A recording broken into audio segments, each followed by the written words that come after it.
Dear fellow managers, if your IT specialist is telling you that the ESB which you're using is bad because it does not provide synchronous interaction, that means that your services are built incorrectly. In reality, ESBs actually allow you to understand with greater confidence when your services are loosely coupled.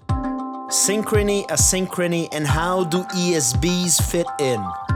Hello everyone! Today I want to talk to managers about ESBs and about synchrony and asynchrony.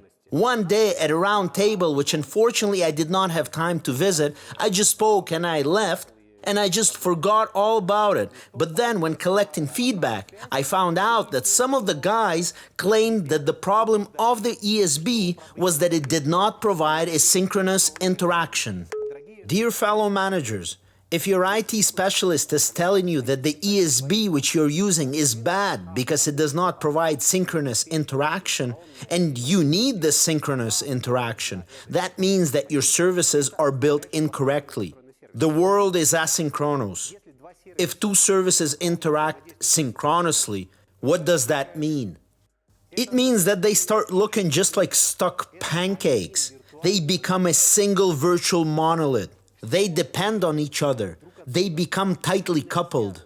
One service knows about the other one, and the business logic of one service can just say, this is where the business process starts, and now we kind of have to wait for the answer, and the next will only go when the service is running, and so on. So we end up with a paradox. You're actually supposed to have one service, but in the description you can see that in fact you have two different services. So the asynchrony of the ESB is not a bug, it's a feature. ESBs actually allow you to understand with greater confidence when your services are loosely coupled.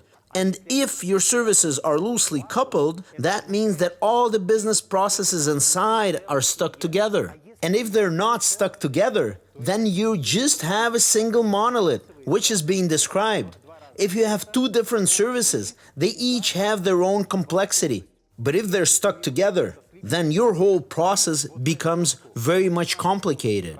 If we're comparing the number of features to the time, meaning that when you will increase the functionality here, or let's say here, the time needed for each additional feature will also increase. Therefore, the effectiveness of each service is being reduced. A monolith in itself is nor bad or good.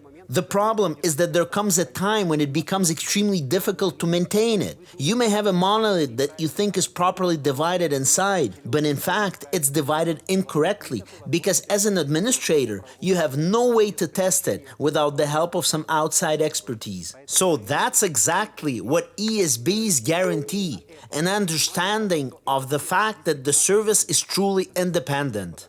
That's it. Goodbye.